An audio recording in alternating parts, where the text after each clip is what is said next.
Sejam bem-vindos a mais um videozinho aqui no Sertão Cósmico, e hoje para a gente conversar sobre o Super-Homem, uma farofada de indicações aqui do Homem de Aço. A Gibisfera tá soltando vários vídeos aí referente ao personagem devido ao filme que está estreando aqui no ano de 2025. E para quem acompanha o Sertão Cósmico no Instagram, acompanhe o Sertão Cósmico no Instagram. Se você não acompanha ainda, siga a gente por lá. Nessas últimas 2-3 semanas eu fiz uma espécie aqui de especial do Super-Homem. Ainda continuo, até dei uma parada para fazer esse vídeo, por causa que não ia ficar muito grande. Eu não estou fazendo roteiro para cada edição, então aqui vai ser simplesmente um freestyle mesmo, indicando para vocês coisas legais e outras nem tanto. Mas desse especial que eu coloquei lá para o Instagram, eu resolvi ali no meio do caminho, eu disse, poxa, aqui dá um conteúdo legal, porque eu cheguei num momento de leituras diferentes referente ao personagem, e aí eu já pensei em transformar isso num videozinho. Então nesse primeiro momento eu vou mostrar coisas mais conhecidas do personagem, que chegou um momento que eu disse, não, nem vou reler. Então aqui tem muita coisa que é releitura e coisa inédita, porque eu notei que eu disse, poxa, tá muito mais do mesmo, eu vou tentar buscar uma parada meio diferente. E eu até tive que parar, como eu disse, aqui tem muita indicação mesmo. Acredito que isso aqui vai ficar um videozinho até maior do que o normal. Porém eu disse, poxa, então é melhor eu pegar esse outro direcionamento, que vai ficar um videozinho de indicação mais diferente, né? Sair um pouco do quadrado, digamos assim, que o pessoal às vezes indica, que é o caso que é a morte, né, do Super-Homem, que todo mundo indica, né? Então eu preferi fugir um pouco dessas indicações, desse direcionamento. Então comecei relendo esses clássicos do personagem, como é o Retorno, também aqui com essa capa icônica, né, da editora Abril, esse formatinho e tal. E aí chegou um momento, né, que quando eu tava, principalmente aqui, né, que na parte cronológica não dá para entender muito bem, mas essa edição ela é uma premissa pro tal do casamento do Super-Homem, que é essa ediçãozinha aqui especial. Então aqui a gente tem uma Lois Lane meio isolada num canto, meio reflexiva sobre o relacionamento dela com o Clark. E aqui no finalzinho da edição a gente tem o tal do convite para o casamento deles, né? Aí eu disse, poxa, eu acho que eu tenho essa edição, e aí eu parti para o casamento. Isso aqui, assim, para a cronologia do personagem é interessante, porque é um evento, mas no sentido mesmo de qualidade de história é mais um episódio da novela das 9 aí, que a gente vê da Rede Globo, e com uma pitadazinha de humor. Enfim, não é para mim, mas é importante aí para a cronologia do personagem. E aí eu disse, poxa, eu preciso realmente, é melhor eu focar em uma parada um pouco mais alternativa, que vai ser bem mais interessante aqui pro vídeo. E aí eu comecei lendo essa ediçãozinha aqui do Super-Homem Eternamente, que ainda saiu aqui pela editora Abril. E o que tem de diferente aqui, referente à cronologia, tem uma parada aqui com uma filha do Lex Luthor. Eu nem sabia que na linha do tempo aí do Super-Homem e do Lex, que ele tinha tido uma filha e tal. Ainda continua muito pop, ainda essa pegada. Eu acredito que esse quadrinho ficou popular, principalmente por causa dessa capa. Mas aí eu dei um basta nessa direcionamento que eu ia tava levando ali, lendo, e eu disse, poxa, não, vou pegar uma parada que eu tenho aqui, que é bem interessante, que é o segmento dos Elseworlds, né?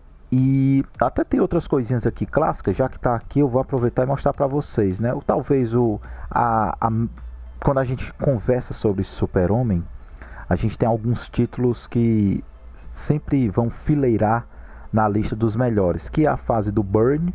Já fica aí a indicação para você que não conhece. Eu sou louco por essa fase aqui. Trouxe essa primeira aqui para mostrar de exemplo. Não li todo, ficou ali meio que inviável pegar todas as edições, e aí eu comecei a ler por meios alternativos. Enfim, muito foda essa saga aqui do Super-Homem do Joe Byrne. Talvez o que a gente lembre do gibi mais foda do Homem de Aço seja isso aqui do Grant Morrison, né? Os Grandes Astros Superman. Isso aqui é fenomenal, mas também seria chover no molhado. Eu tô fazendo aqui o que todo mundo faz, que é indicar esses títulos aqui, né? Tô aproveitando que tá aqui na bancada, tô mostrando para vocês. A gente tem essa biografia também do Lex, que é bem referenciado. Eu acho legal isso aqui, é bem diferente. Mostra um pouquinho um trabalho em cima da personalidade do Luthor e as suas mega ideias. E aí talvez a pegada que eu quis seguir foi os Elseworlds, né? Alguns crossovers e tal, que eu disse, poxa, eu acho que esse caminho vai ser bem mais interessante para um vídeo. E só que lá no Instagram também eu também mudei, claro, isso, fui lendo, fui indicando lá. Tive que parar, como eu já disse, porque senão isso aqui ia ficar gigantesco. E eu disse, não, acho que já está bem legal de títulos aqui para indicar. E senão não ia ter como até lembrar das ideias. E quando a gente fala de Elseworlds, também já fica a indicação, mas eu nem reli. Mas é o clássico Entre a Foice e o Martelo. Isso aqui também fileira nas indicações da grande maioria da galera. Então eu fui mais nessa linha aqui, tanto no Elseworlds como encontros e aparições bem diferentes com que tenha o Super-Homem ali participando, ok? Isso aqui eu acho bem interessante, apesar que se vende um breve parênteses aqui, né? Apesar que se vende é um super-homem comunista, é isso, contra o capitalismo e tal. Mas é engraçado que em nenhum momento ele escava mais isso, ele vai mais a fundo nesse tema. O que seria esse comunismo? Me explique por que ele vai seguir tais regras e por que ele é contra os Estados Unidos nesse sentido de ideologia.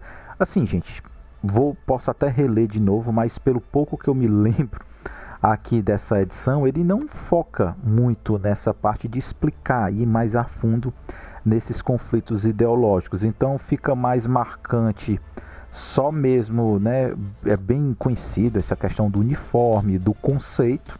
É bem lembrado o Super-Homem Entre a Foice e o Martelo, mas ele não é trabalhado dentro das suas ideias. Dito isso, eu acho um bom quadrinho, uma excelente ideia, mas que não é bem desenvolvida pelo amigo Mark Millar. Ok? Fica a indicação, isso aqui é muito legal, apesar que eu acho difícil para quem conhece o Super-Homem não ter lido ainda.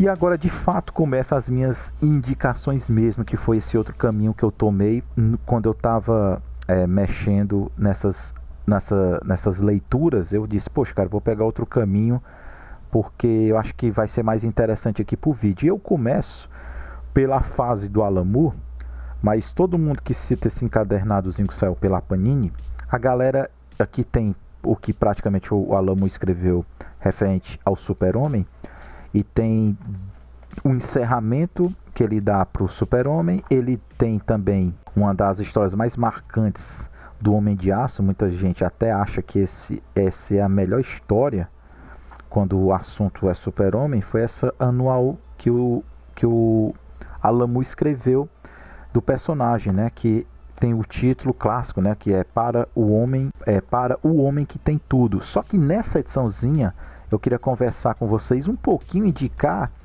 o encontro do Super-Homem com o Monstro do Pântano, que isso aqui, gente, é de uma sutileza incrível referente aos personagens, porque você tem a grandiosidade da personalidade e do poder, digamos assim, do Super-Homem.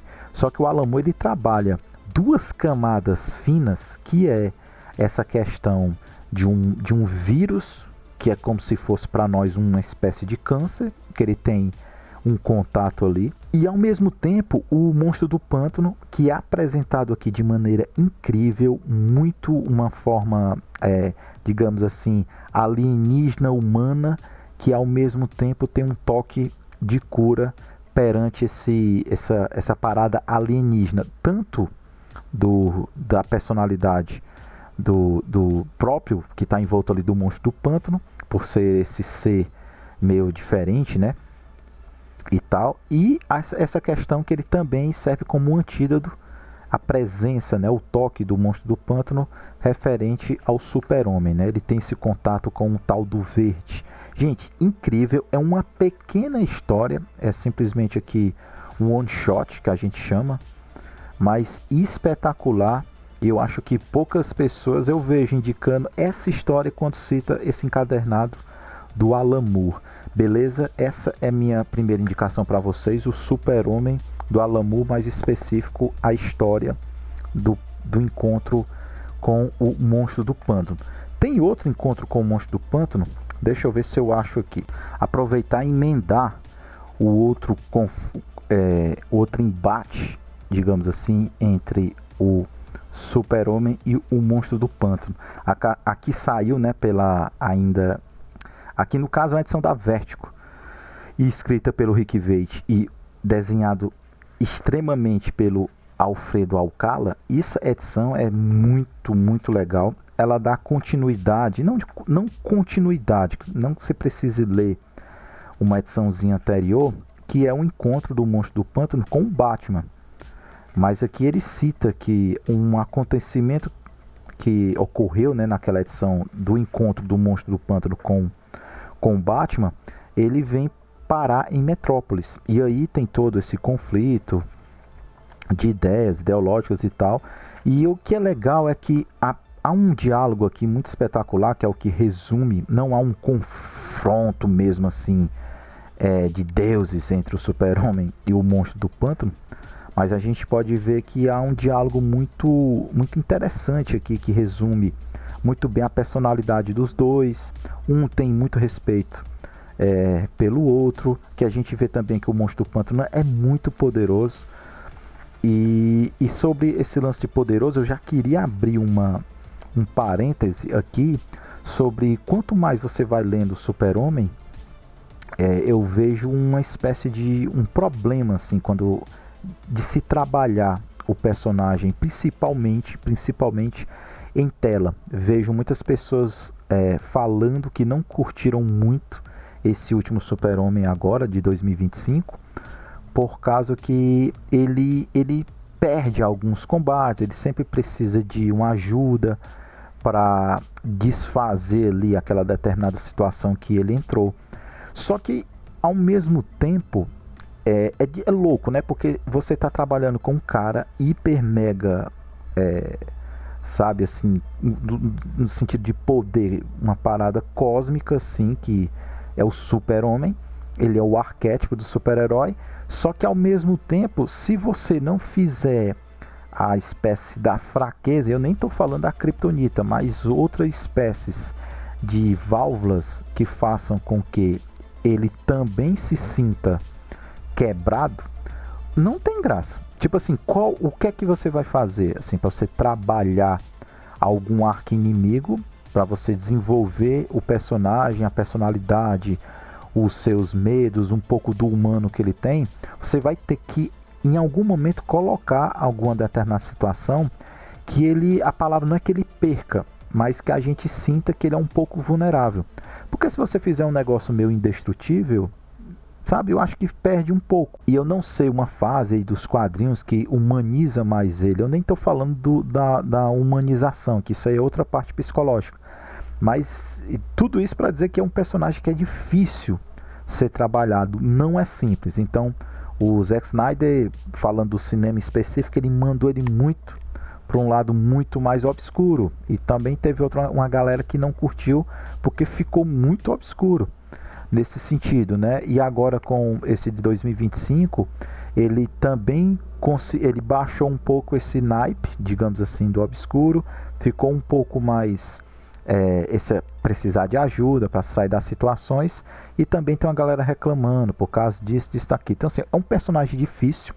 Então você vem dos quadrinhos, você percebe um pouco disso, desse lance ele é um cara super poderoso, mas essas partes do diálogo são bem importantes para a gente entender o personagem. E nessa ediçãozinha, que praticamente não há confronto, há um diálogo muito legal entre o Monstro do Pântano e o Super-Homem, que você entende, você começa a respeitar mais o personagem por esses viés não cósmicos, digamos assim, mais uma pincelada psicológica, beleza? Mas aí, se você encontrar isso aqui no sebo, não sei se foi republicado em outras edições, mas vale muito a pena esse encontro aqui do Super-Homem com o Monstro do Pântano, principalmente pelos desenhos do Alfredo Alcala e do Rick Veitch, que é um cara que é interessante, porque o Monstro do Pântano do Alan Moore, ele ficou mega, é um dos meus quadrinhos favoritos, se não o mais favorito. E a fase do Rick Veitch, que veio depois do Alan Moore, se não me falha a memória, ele é muito boa, mas é sempre comparada à do Alan Moore, e aí ele acaba sendo meio que esquecida. Mas o Rick Veitch, muito legal, dando continuidade a esses encontros mega inusitados. A gente tem Super-Homem e versus Exterminador do Futuro. Essa ediçãozinha aqui da editora Abril, ela tem os argumentos do Alan Grant e os desenhos do Steve Purge. Assim, divertido, eu acho que é interessante a gente imaginar esse exercício, né, de imaginação, que uma hora ou outra iam colocar o Super-Homem não só contra o Exterminador. Eu tenho um encontro com ele contra o Alien, que no caso são aliens, só que, se eu não me engano, são em 3 partes e está faltando uma parte, é por isso que ela não vai entrar aqui.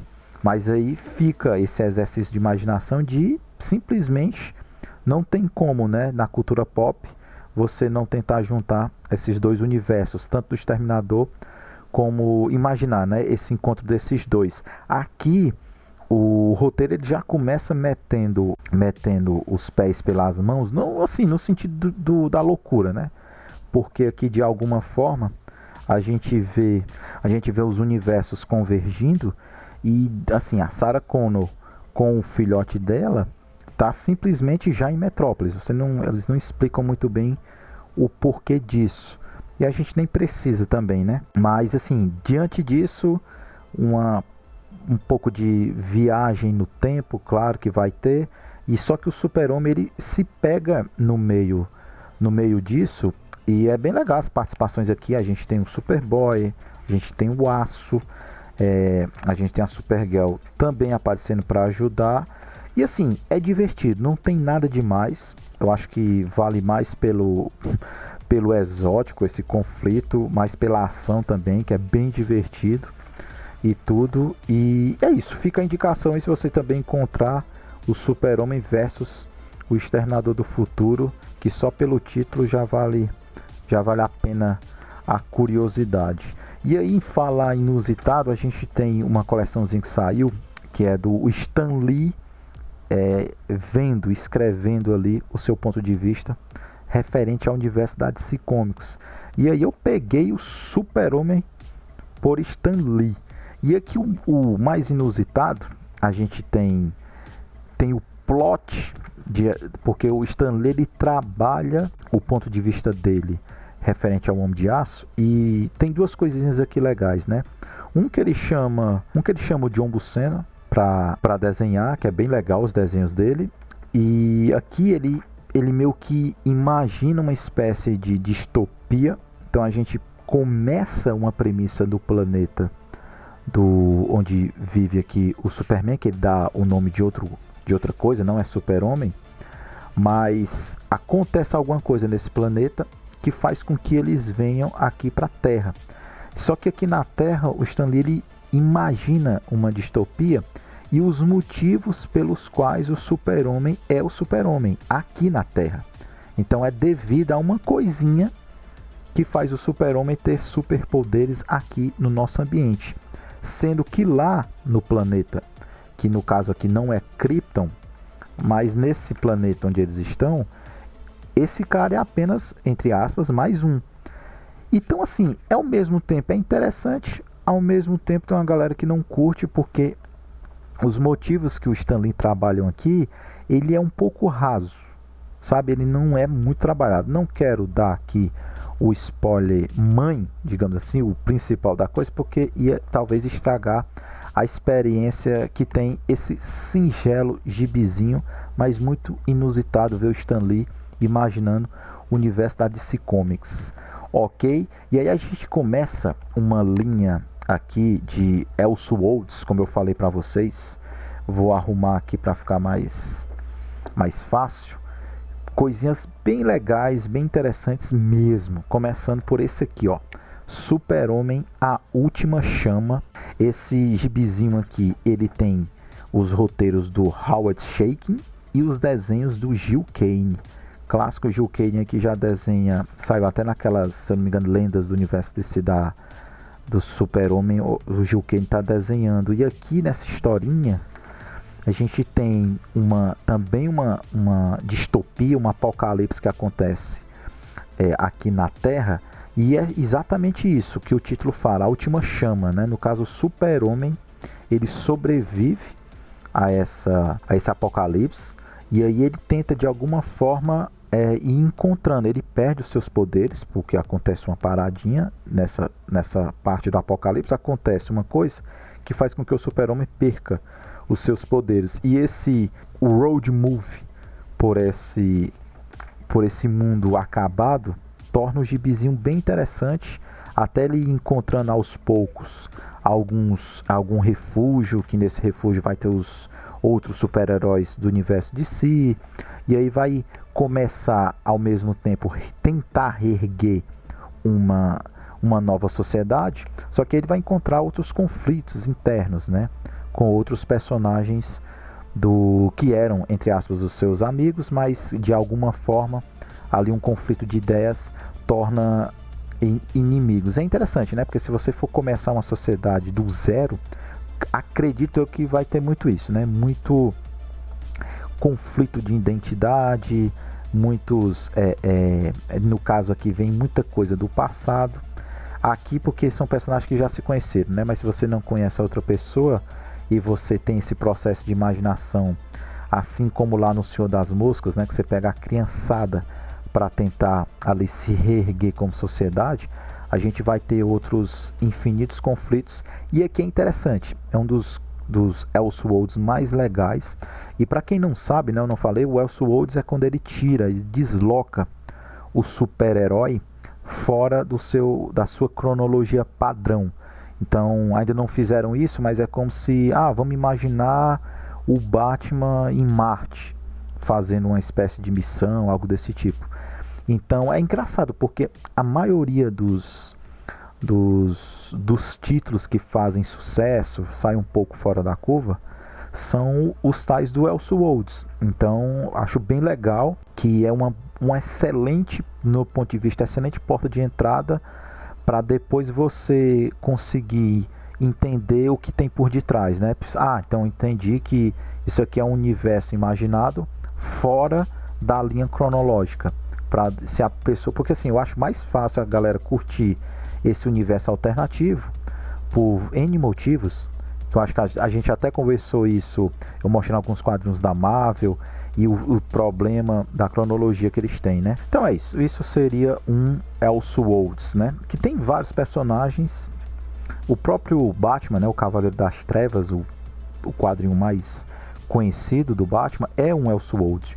Mas enfim, dando continuidade aqui, a gente tem esse outro, que é Superman, uma nação dividida. Nesse caso, a gente já vê um Superman aqui, o roteiro é do Roger Stern e a arte do Eduardo Barreto. Aqui a gente já tem um exercício de imaginação do Super-Homem na Guerra Civil Americana. Não sei se chama Guerra de Secessão. Então, a gente aqui, para tu ver, né, aqui nos roteiros do Roger Stern, ele não trabalha a origem do Super-Homem. Não, ele já coloca aquele indivíduo na guerra civil. Então, aqui a gente tem uma passagem bem legal, bem marcante, com a participação do Lincoln isso aqui me fez, olha que legal, né? Isso aqui me fez ter uma breve mesmo, assim, uma curiosidade de saber mais sobre o Lincoln. Então eu já vou ver se eu assisto o filme. Eu não sei se é Spielberg, né, que dirigiu o filme do Lincoln. E ou ler uma biografia sobre o cara, que é uma das personalidades mais marcantes aí da história americana. Então é bem legal. Aqui os desenhos também são bem interessantes, do Eduardo Barreto, com a narrativa gráfica interessantíssima, devido às cores também, né, bem chamativas. E é isso, esse exercício aqui é bem legal de você imaginar como é essa espécie, né, de colocar o Super-Homem ali no seu, que junto da linha do tempo da história americana. E enfim, bem legal. Mais um Elseworlds bem inusitado. Todos esses são bem divertidos. Acho que vale a pena, se você encontrar aí num sebo solto, vale a pena você se desbruçar, digamos assim, né? Tentar pegar, assim como esse outro que chama de Cal, né? Cal. E esse aqui se passa na Idade Média, já que com os roteiros do Dave Gibbons e da sensacional arte do José Luiz Garcia Lopes, a gente tem esse exercício imaginativo do Super-Homem ali no período da Idade Média. E aqui o que chama mais atenção é que aos poucos a gente vai vendo essa força sendo catapultada do meninozinho, né, que naquele momento pouco importava a sua inteligência, mas sim o seu poderio físico, e aqui ele se sai bem, sendo aqueles caras, né, ferreiros. E o destaque aqui vai para a personalidade do Lex Luthor, que faz o ditador, digamos assim. A maneira como o Dave Gibbons aqui no roteiro trabalha a personalidade do Lex Luthor já vale a leitura. Então, assim, bem legal isso aqui mesmo. A Kryptonita é usada aqui de maneira muito, digamos assim, bem inusitada, bem inteligente. E é isso. Superman, Cal. Se você vê isso num sebo, acho que vale a pena a investida. A gente tem esse aqui, que é o Estigma do Superman. Esse aqui foi o único que, sabe assim, no final você meio que sai tentando entender a proposta, né, do quadrinho. Poxa, ele quer talvez mostrar esse tipo de mensagem, ou nesse caso aqui que eu mostrei para vocês, aquele período. Eu acho que todos esses períodos são muito bem retratados, tanto lá na Guerra Civil Americana, como esse da Idade Média. Aqui a gente tem, é isso, né? A gente tem um cara normal, digamos assim, só que assim, a partir de um bullying que ele recebe, a vida dele muda. Ele simplesmente dá o 180, ele vai para o outro lado, tanto no sentido de enxergar a vida, de enxergar as pessoas. É como se a bondade dele fosse embora e viesse outra. E aí na prisão tem uma parada que vai contra o que a gente pensa relacionado ao Superman. O que eu tô querendo dizer é que eu não entendi muito bem a parte moral da história, que é divertido, achei muito legal, diferente, colocar o símbolo do Superman nesse tipo de situação, mas assim, não deu para mim entender completamente o quadrinho como um todo, digamos, não como um todo, mas sim a sua mensagem final. Então assim, vale a pena demais, porque aqui eu nem disse, né, que tem os desenhos de novo do José Luiz Garcia Lopes, e o roteiro aqui é de um tal de Steve Vance. E assim, inusitado demais, diferente. Aqui a gente não tem a clássica contada de origem do personagem, com outros aspectos, claro. Não, então aqui a gente tem um homem normal tentando se transformar não, como eu disse, uma situação cotidiana que acontece com o personagem, acabam, como vocês estão vendo aqui, né, ele sendo tatuado, o símbolo do Super-Homem no peito. Enfim, tem uma questão de metalinguagem, mas a história te consegue jogar você ao mesmo tempo acreditar no personagem, mas devido a certas atitudes, você se pergunta, e aí? Né? Enfim, foi um pouco fora do padrão que eu estava esperando, mas divertido por causa disso, mas na sua completude eu mesmo não consegui pegar a essência por completo. Beleza? Esse aqui é sensacional, que é Superman e a Guerra dos Mundos. Isso aqui é um trabalho incrível que tem nos roteiros o Roy Thomas e as artes de Michael Lark. Isso aqui é bem legal, que é uma homenagem ao Guerra dos Mundos do H.G. Wells, apesar que na literatura tem outras partes que são bem legais mesmo, principalmente a parte onde os seres humanos, lá no livro do H.G. Wells, tem uma parte onde os seres humanos, quando os alienígenas chegam na Terra, há todo o ataque, e tem uma segunda parte que é como se o ser humano fica numa espécie de stalker, olhando nessas criaturas e vendo qual é a missão deles e tentando entender, né? Aqui não, aqui é mais focado no sentido da ação, né? Do conflito. Nesse caso, tem um super-homem na Terra para combater esses seres.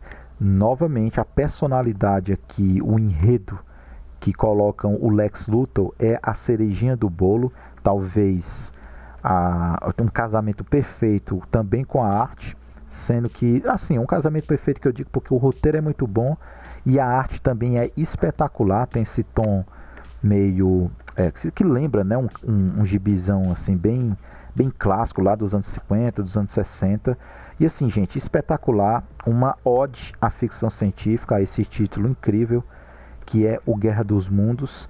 E aí você coloca o Guerra dos Mundos, mas ainda tem o universo, digamos assim, do Super-Homem ali no seu background. Eu acho que enriquece. Um dos meus favoritos quando o assunto é o Elseworlds. Superman, a Guerra dos Mundos. Dando continuidade aqui, pessoal, muda aí o ângulo da câmera, mas é esse encontro aqui, esse crossover do Superman e o Gen 13, Geração 13, não sei, mas é essa galera que eu tenho aqui algumas edições dessa equipe, se eu não me engano é da Image, agora me falha a memória se é da Image Comics, mas é o meu primeiro contato aqui, apesar de nunca tinha lido algo referente a essa equipe, né? E claro, né, que é pegando aqui não deu para entender muito bem, porque não trabalha assim o poder dessa galera nem nada, né? Mas aqui a gente tem os argumentos do Adam Hughes e os desenhos que para mim é o auge desse título, que é do Libermejo. Desenhos bem legais mesmo, juntamente com essas cores e tudo. E foi a minha primeira leitura, como eu falei, referente a essa equipe, e assim me cutucou um pouquinho da curiosidade para quem sabe ir ler um pouco mais dessa galera. Só que a história ela brinca com aquele lance da nostalgia, né? Porque a equipe no seu argumento fica brincando com esse lance dos universos, né? Porque é uma nova geração que tem certos conceitos comportamentais e é como se o do Super-Homem, a geração dele, já estivesse ultrapassado. E isso faz com que às vezes o Super-Homem pegue nesses pensamentos, né? Pô, será mesmo que a gente está ultrapassado, nossa maneira de agir e tudo mais, as consequências? Claro que isso a gente já viu no Reino do Amanhã, que talvez seja a obra que melhor trabalhe isso, e nem sei se isso aqui saiu antes ou depois, mas não importa, lá é muito melhor trabalhado. E aqui é isso, a gente tem um conflito de identidade, digamos assim, de um dos personagens desse Gen 13, e a partir disso a gente vai acompanhar isso, e nas entrelinhas do argumento a gente tem essa parada de conflitos de identidades, de moral, um pouco de nostalgia, quem está certo com a geração que está errada, beleza? Encontro que assim não é de se jogar fora, novamente, principalmente pelos desenhos do Libermejo.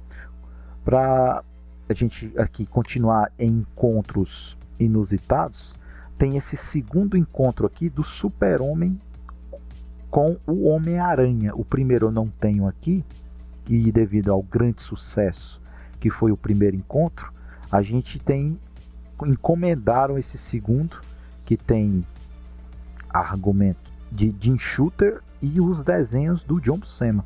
E aqui é legal, cara, muito divertido, principalmente o trabalho de roteiro perante ao amigo Doutor Destino, né, que é o vilão aqui, é o Doutor Destino, e um cara que eu não conhecia, que é o tal do Parasita, que faz parte da galeria aí dos arqui-inimigos do Super-Homem. Eu não conhecia esse maluco, e é interessantíssimo o poder dele, apesar de você, poxa, cara, isso parece aqueles não bordões, né, mas a galera fala, poxa, cara, isso aí parece uma personalidade de gibi.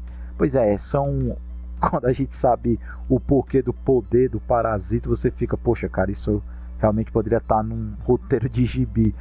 E a personalidade, voltando, né, a personalidade do doutor, aqui do Doutor Destino, é espetacular, principalmente o trama maquiavélico que ele faz aqui, que tem a ver com acabar os recursos do núcleo da Terra, porque se você fizer isso, você vai... né, o ser humano não vai ter mais energia. É como se ele quisesse voltar a realidade para a Idade das Trevas. É um negócio que, assim, isso que é gibi mesmo, né? Um vilão altamente um arquétipo, né, de vilão bem clássico e altamente divertido, e assim, vale demais a pena. Eu não sei se isso aqui foi relançado, acho que merecia até pelo menos um formato americano, né, para você degustar melhor a arte, mas valeu a pena demais esse singelo e interessante encontro entre o Super-Homem e o Homem-Aranha. E aí, a gente tem isso, né? Um dos últimos vídeos aí do Pipoca Nanquim foi a galera indicando esse aqui, que é o Super-Homem contra o Quarteto Fantástico, que faz a ponte, né? Que o filme do Quarteto Fantástico tá estreando aí também em 2025. E cara, isso aqui, quando eu li, isso aqui é uma releitura, mas quando eu li, a primeira coisa que me impressionou foi a arte, né? A arte aqui do amigo do Art Thibert, só que é a arte final desse cara, né? Eu sempre fiquei com esse nome de arte na cabeça. Só que eu vi aqui que o roteiro e os desenhos são do Dan Jungers, né? Dan Jungers, que é um clássico aí. Eu acho que a queda não, né? A morte do Super-Homem é escrito por esse maluco também. E a arte final desse Art Thibert, acho que tem um trabalho aqui de cores espetacular. O trabalho do Galactus e o exercício de imaginação aqui é para quem já está familiarizado aí com o universo do quarteto. E quando aparece o Surfista Prateado, ele, na grande maioria das vezes, o universo do Galactus ali, quando aparece, ele usa o Surfista Prateado como essa espécie de arauto dele. Só que aqui a gente não tem um surfista, a gente tem um Super-Homem entrando como se fosse ele vai se transformar no arauto do Galactus. E tem essa linha que é bem legal de imaginação, que é imaginar Krypton sendo destruída naquele momento, e o Galactus tem um envolvimento disso, já que, para quem não sabe, né, o Galactus ele simplesmente move, ele é a natureza, né, no sentido de tá no DNA dele essa destruição, digamos assim, esse sugamento de energia dos mundos. Isso é bem legal, né, porque deixa sempre uma parada meio grandiosa, diferentemente de um cara que, sei lá, vai sugar a energia de um ser humano, de almas, digamos assim. Não, o Galactus é de planeta, ele precisa sugar as energias vitais do planeta. Espetacular, acho que tem a homenagem aqui na arte ao Jack Kirby, o kirbianismo, não sei, mas é uma homenagem espetacular ao mestre Jack Kirby. E divertido, um excelente feijão com arroz quando o assunto é gibi, Superman e Quarteto Fantástico. Aí eu me lembrei, antes da gente passar para os formatinhos aqui, outros açuotes, eu peguei essa revista aqui do Mundo dos Super-Heróis, que é a edição número 72, não sei de que ano é isso, mas é uma edição especial que conta um pouquinho, né, sobre os problemas da cronologia do Super-Homem e o quanto alguns escritores quiseram mudar um pouco a personalidade dele e não deram muito certo, né? Acho que ficou muito, não foi muito assim, quando foi pra galera mesmo, o todo começou a ler essas novas fases, que aqui ele cita um pouco a do Grant Morrison, que tentou mudar um pouco do status quo do personagem. Ele cita outros momentos aqui marcantes do personagem, como o tal do Super-Homem elétrico, né, o azul e o vermelho. Então foram atitudes editoriais que não deram muito certo e como eles de alguma forma tentaram consertar. Então isso aqui volta um pouco daquele lance que eu falei, né, mais atrás aí, que foi esse lance do personagem, como o Super-Homem ele é difícil de ser trabalhado, né? É um negócio que é tão mega poderoso aí, digamos assim, que fica difícil, né? Se eu não me engano, o Grant Morrison tira um pouco dos poderes dele, né? Fica uma parada mais urbana. Então, enfim, não li, mas foi o que eu entendi aqui, que essas mudanças editoriais não foram bem sucedidas. E ele fala no quesito de, não só na queda de vendas, mas no sentido criativo mesmo da parada, beleza? Então assim, fica a indicação, se vocês encontraram isso, é um dossiê bem legal do Super-Homem pela Mundo dos Super-Heróis. Se eu tivesse condições, eu continuaria assinando essa revista. Isso aqui eu assinei, sei lá quantos anos atrás, e eu parei, né? Assinei, se não me engano, por um ano, e é muito legal. Acho que você reforça não só o conhecimento, a teoria sobre os quadrinhos, mas também você dá uma força a essa galera que trabalha, que é assim, um processo de resistência mesmo, porque é muito nichado esse tipo de revista. E aí, a gente vai para os finalmente aqui, mas tem bastante coisinha ainda. Nos formatinhos bem legais aqui, inusitados, a gente tem essa atitude aqui do Super-Homem ano 1. Uma atitude que eu digo porque a galera pegou o que funcionou ali no Batman, que tem o clássico Batman ano 1, eles quiseram recriar um pouco aqui os primeiros anos do Super-Homem. Então tem isso, né? Se eu não me engano, um conto de Batman. Tem muita coisa ali que o pessoal fala que se trata dos primeiros anos ali do personagem do Batman. Aqui não é diferente. Então aqui a gente tem os argumentos do Roger Stern e os desenhos de Chris Guzet. Acho que é isso. Cara, isso aqui é bem legal, bem divertido, sabe? E aqui eles direciona esses primeiros anos do Super-Homem por uma das, digamos assim, por uma das fraquezas do personagem, né? Além da Kryptonita, uma das fraquezas do personagem é quando ele se pega de frente da magia. E aqui é muito bem trabalhado. Ele encontra, se eu não me engano aqui, o personagem, né, o Doutor Oculto, e a partir disso você tem vários elementos que vão lembrar ali o Lovecraft, um negócio bem legal mesmo, bem psicodélico, e mostra um pouco dessa vulnerabilidade que nem o Super-Homem sabia que ele tinha, porque são os primeiros anos ali do personagem. Não sei se isso aqui teve uma espécie de continuidade, tipo assim, vamos mostrar os primeiros anos do Super-Homem. Não sei se teve, mas cara, isso aqui tem uma digamos assim, uma porta a ser explorada, um quarto que está escuro ainda, que merecia ser explorado, como eu disse, se é que ainda não foi. Muito legal isso aqui, saiu na revista de Aço 142, os formatinhos da editora Abril. E aí a gente começa uma bagaceira aqui muito doida, que é em revista Aço 139, Super-Homem, o Lobo de Aço. Aqui a gente tem os argumentos do Darren Vincenzo e os desenhos do Frank Fosco. E aqui o processo imagético é como se a gente trocasse o Super-Homem, o Tarzan, digamos assim, pelo Super-Homem. Gente, isso aqui é de... assim, pra mim o ponto baixo são os desenhos, mas tem uma parada nos desenhos que é estranho, a palavra não é feio, mas ele casa com esse argumento, né? São uns tracinhos finos, cara, não tem assim grandes rachaduras dando personalidade assim às pessoas, mas funciona. Tipo assim, é o ponto fraco do quadrinho, no meu ponto de vista, que a ideia é bem legal, mas funciona. E a gente tem uma virada no roteiro de onde você passa de você tirar a personalidade, como se fosse, você pega um nativo e coloca ele na cidade grande. Então tem toda essa conversa de gerações, de comportamento. Cara, gibi interessantíssimo argumento.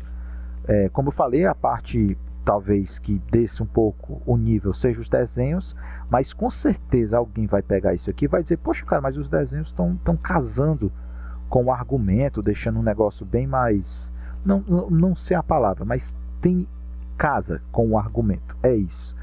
E interessante você encontrar isso, pelo menos pelo o lance inusitado, que eu acredito que a grande maioria dos Elseworlds vai trabalhar essa parte do inusitado, né? Você colocar o personagem dentro de uma situação que é fora da caixa. Beleza? Fica aí o Lobo de Aço. E aí a gente chega em um dos mais legais aqui que eu tive a oportunidade de ler, que é a Revista de Aço número 37, que é esse aqui, que é Se os Kryptonianos Dominassem a Terra. Isso aqui é escrito os argumentos de Christopher Priest e uns desenhos de um tal de M.D. Bright. Gente, isso aqui é espetacular mesmo. O exercício de imaginação que é imposto aqui, que a gente tem uma espécie de distopia, que aí é interessante, né? Se você lê os clássicos ali, 1984, ele te coloca uma pulga, que ele mostra essa espécie do comunismo. Uns vão dizer que não, também isso vai servir para um socialismo, isso vai servir para um capitalismo, enfim. Aqui a gente também tem essa mesma premissa imagética dessa distopia, e o mais legal aqui disso tudo é que o argumento que é vendido desses que estão governando, a galera que está lá em cima, eles vão te vender uma espécie de paz, de uma utopia. Olha aí, que é uma distopia dentro, tem uma utopia que eles vendem, que tipo assim, ó, isso aqui vai ser tudo perfeito, a gente vai te dar segurança, a gente vai tirar você da fome, isso e aquilo, mas talvez tire o que seja mais sagrado do ser humano, que é a liberdade. E aqui os nossos olhos e argumentos são do Batman, que tá assim espetacular a maneira como é trabalhado aqui a personalidade do Batman. E a partir dos olhos e das ideias dele, ele consegue, vamos dizer assim, penetrar uma outra personalidade e aí tentar derrubar os kryptonianos, assim, desse domínio do Estado e do governo. Cara, isso aqui é muito legal, muito legal. Acho que muitas pessoas, diferentes pessoas, se lessem isso, é aquele tipo de quadrinho que vale a pena uma espécie, sabe, de um podcast, de uma mesa redonda, para discutir as suas ideias. Muito massa mesmo. Que é um pouco parecido o argumento, porque lá os kryptonianos, eles dominam a Terra, como é o nome do título, e no começo você diz, poxa, mas isso não é legal, eles não estão fazendo coisas interessantes, mas nas camadas, pelos olhos do Batman, tem essa espécie de tirada de liberdade, que é também o que acontece aqui em Revista de Aço 140, que aqui a gente tem um legado, né, do rei da Inglaterra, como vem aqui no título. Isso aqui é escrito e desenhado pelo John Byrne. Isso aqui é coisa fina. E aqui a gente tem só que aqui ele coloca para o reinado da Inglaterra, né? Como eu falei aqui, um ponto de vista que é um cara que, por ele saber que ele tem esse poder sobre-humano, ele começa a comandar a Terra, só que aí, olha que doido, ele melhora aquela região, aquela situação, só que ao mesmo tempo tem uma galera que dizem que ele ao mesmo tempo está sendo um ditador. E aí é que entra o que casa um pouco disso, né? Com essa aqui, porque tem um kryptoniano, digamos assim, fazendo a cabeça da galera, que é tirando a liberdade, né? E aqui, essa liberdade, a gente aqui a gente tem o ponto de vista do Batman. Aqui é legal porque é como se fosse da imprensa. Aqui não existia ainda o tal do Clarim Diário, mas aqui a gente tem os olhos do pessoal da imprensa, dali da Lois, que tipo assim, poxa, ele não tá deixando a gente publicar essa crítica. Então ele tá também tirando a liberdade de pensamento dessa galera. Cara, isso aqui é interessantíssimo também. Eu acho que merecia um encadernado, tudo isso aqui que eu estou mostrando dos Elseworlds, no encadernado só, com esses diferentes pontos de vista, com o Super-Homem inserido. O que é mais legal disso tudo que eu estou mostrando é que são bons argumentos, excelentes ideias, só que ainda tem, como eu já falei, a cereja do bolo, que é inserir um super-herói, que no caso aqui é o Super-Homem. Tem excelentes Elseworlds com Batman, enfim, então acho que o argumento ele já é ali 70%, 80%. Como tem a personalidade ali e o universo que vem com ele, que no caso aqui é o Super-Homem, cara, pouquinha coisa que você coloca ali já vai ser mega interessante, porque já é interessante por causa que o argumento, a premissa é muito boa. E é isso, fica aqui mais uma indicação muito foda pelo John Byrne, rei da Inglaterra. E eu deixei por último, finalmente, esse arco de história que aos 45 do segundo tempo eu fui atrás disso, que eu vi um podcast, e o pessoal indicou isso aqui como as melhores leituras, né? Eu tava daquele Pelas Barbas de Odin, tem uma galera lá que é muito fã do Super-Homem, e o cara falou, aqui saiu em Superboy 5 e 6, e eu disse, poxa, eu acho que eu tenho algumas coisas aqui do Superboy, e tem o arco chamado Super 7, né? Aqui saiu na revista de aço Superboy 5, com essa capa incrível do Mike Mignola, e revista aço 6. Então tem a primeira parte e aqui tem a segunda. E esse exercício de imaginação, e sim, lá no podcast ele disse que era uma das histórias preferidas dele, estavam aqui, e eu vou concordar com ele. Eu acho que agora, quando eu for citar melhores histórias, segundo que tem ali a premissa diferente com o Super-Homem, eu vou citar o Super 7 porque tem um exercício imaginativo aqui espetacular. Mais uma vez a gente tem esse apocalipse que aconteceu na Terra, tudo foi, ido às poeiras, digamos assim, e aqui sobe-se uma sociedade, porque umas criaturas alienígenas agora estão dominando a Terra, e o ponto de vista que eles colocam é muito fatalista, né? No sentido que um pouco parecido com os X-Men, né? Os X-Men visto como uma espécie de preconceito, esse tipo de coisa. Aqui, se o ser humano ele for visto ou ajudado, sei lá, por um meta-humano, que no caso é um dos super-heróis, eles vão dizimando uma vastidão de pessoas. Aqui o exemplo é pela cidade, se eu não me engano, do Lanterna Verde. Então, se você é visto com um ser humano, eles vão lá e disseminam uma cidade de 100 mil habitantes. Isso faz com que os super-heróis dêem uma recuada, E aí você vai vendo todos os planos para os super-heróis se reerguerem de novo e pegarem, vamos dizer assim, a Terra novamente. A personalidade, os trejeitos do Batman que são fenomenais, é como se fosse o traço da anarquia, digamos assim, né? O cara que vai fugir um pouco ali dos conceitos. Os outros super-heróis estão mais encolhidos ali, passam anos para eles aparecerem nesse apocalipse. E é bem legal essa retomada que eles têm que fazer para tentar, vamos dizer assim, tirar os alienígenas aqui como se fosse o dominando, né, o planeta. E cara, assim, muito, muito legal. Mais um gibi que, se colocar para uma galera, que isso aqui tem camadas e mais camadas para se refletir, que você pode enveredar para vários tons políticos e comportamentais. Então aqui a gente tem uma junção de Liga da Justiça com um pouco de X-Men e com esse plano de fundo catastrófico, apocalíptico.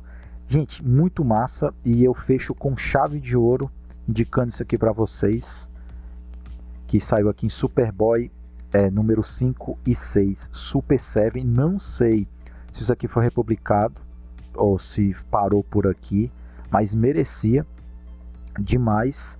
E com isso, não sei se alguém sobreviveu até aqui, mas eu dei uma passada por cima de tudo que eu li nessas últimas 3 semanas referente ao Homem de Aço. Continuo lendo muita coisa, mas, sabe, não vai ser muita, assim, talvez que dê um vídeo como esse. Acredito que isso aqui foi assim, há bastante coisa ainda aqui para ler do Super-Homem, mas acredito que até uma coisa ou outra dê para trazer aqui como uma espécie de conteúdo para mostrar. Mas diferente desse aqui, que foi esse saladão, essa farofa referente ao personagem.